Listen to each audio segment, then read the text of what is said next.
Reporting live. The weather is only going to get worse from here as the storm approaches. It's advised that you stay home where it's dry.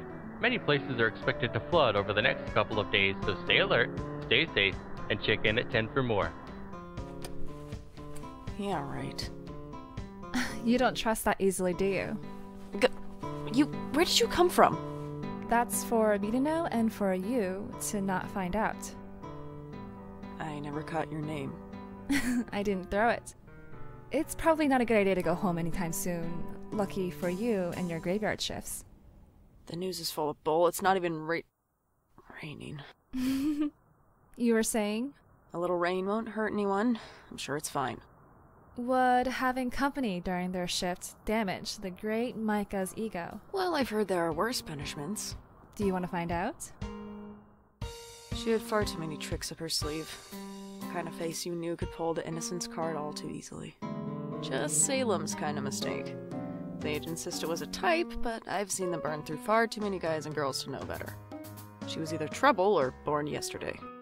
Too much enthusiasm to be doing anything without an end goal. So, what's the night shift normally like? Quiet, empty, dull. I'll bet with that bar right around the... Oh, you're serious? It has been so far.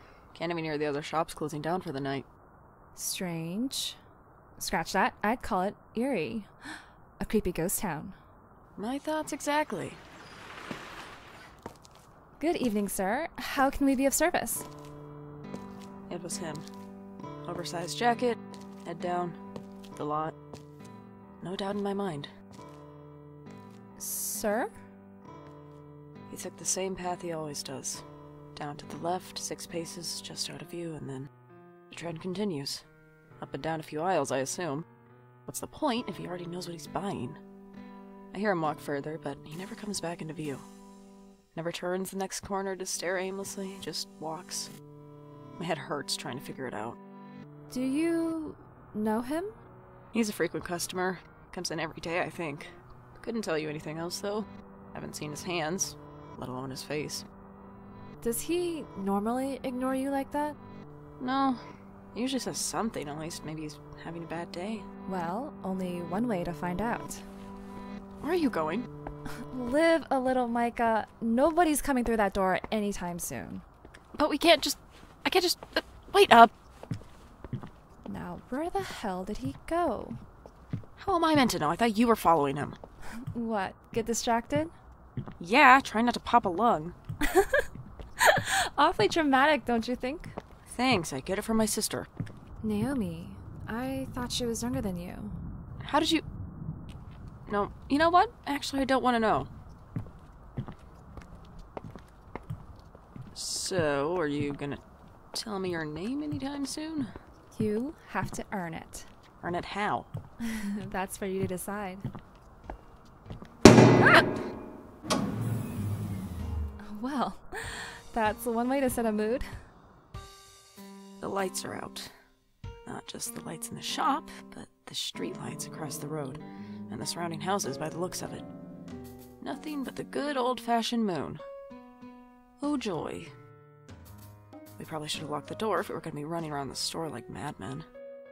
No sane person would be wandering out there anyways. Speaking of, I wonder where he... Forgive me for interrupting, but you're going to need flashlights wandering around like this. Were you trying to give us a heart attack? Ignore them. They're a little jumpy. Thanks for the flashlight, Mr...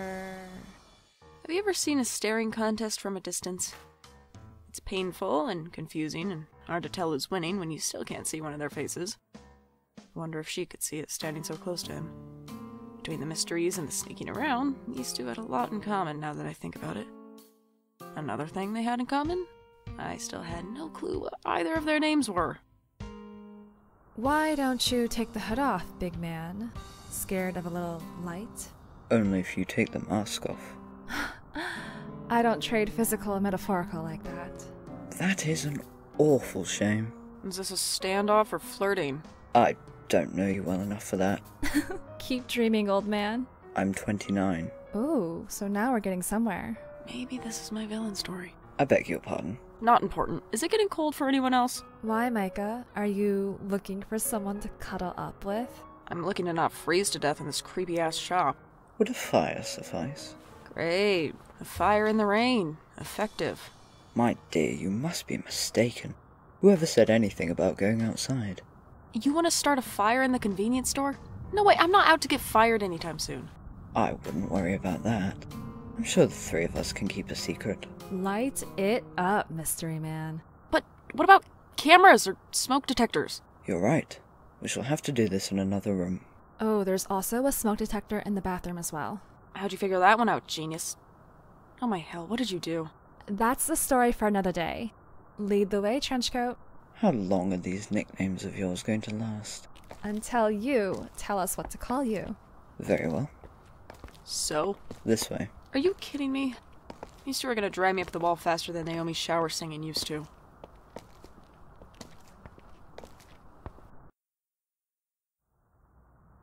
Here we are. This is a wall. You lack imagination, my dear. If you do me the honor of moving that plant, oh, high and mighty. Sure thing, detective.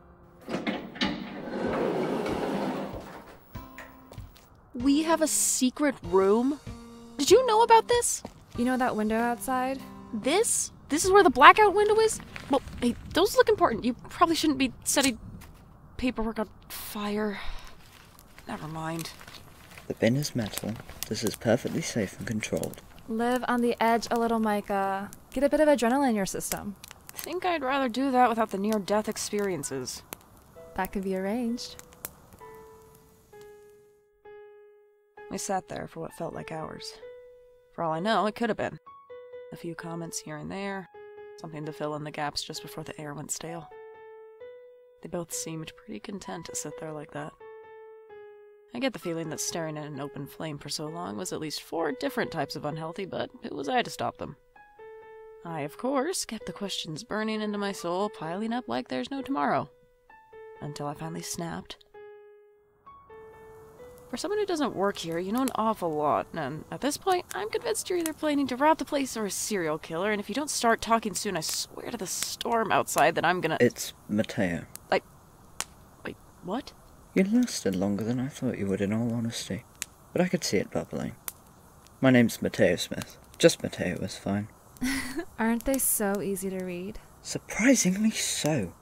It seemed only fair, my dear, seeing as I know of yours. Well, yeah, it's pinned to my shirt along with my— It was at this point it hit me.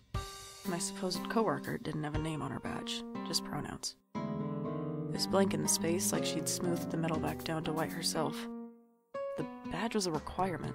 I didn't have much of a uniform, so it was a form of identification. Proof, if you will. But the way she sometimes eyes the cameras is— Am I housing a criminal? Micah, you good there, pretty boy? Yeah, I'm fine, just thinking.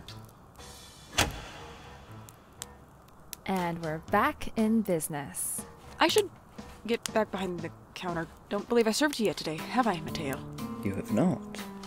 I suppose we shall have to say goodbye to the fire, shan't we? You go on ahead, my dear. I'll be there in a moment. I wish I could say I had plenty of days stranger than this one. But after tonight, I don't think I'll be sleeping for at least the next week. At least the dead inside look is popular right now. This time tomorrow, and my genes will be stretched from the amount of crystals and charms Salem's gonna convince me to carry. No amount of power breaks my bad luck streak.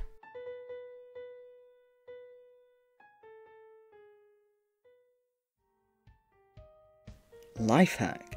If you grow out your hair long enough to cover your eyes, nobody would ever know what direction you're looking. If you lack hair, you could buy obnoxiously large sunglasses and hope nobody notices. In this episode, you heard Oscar Tumbleweed Tom Ramos as the news reporter, Luka Miller as Micah Oak, Angela Yee as the co-worker, and Kit Paterson as Mateo Smith. It's Bad Luck is written and produced by Cry MJ, and credits are read by Kit Paterson. Thank you for listening. Hello there. Are your wandering ears by any chance looking for a podcast to settle on? Consider taking up a house on Little Street. The place is plagued with change and secrets, and house sales are frequent. Very few of them are haunted. Promise. You can enjoy any number of the homes on Little Street for the torture's cost of free by following Neighborly wherever you get your podcasts. That's Neighborly, spelled with a U, wherever you get podcasts. And don't worry too much about your neighbors. I'm sure they're all perfectly normal.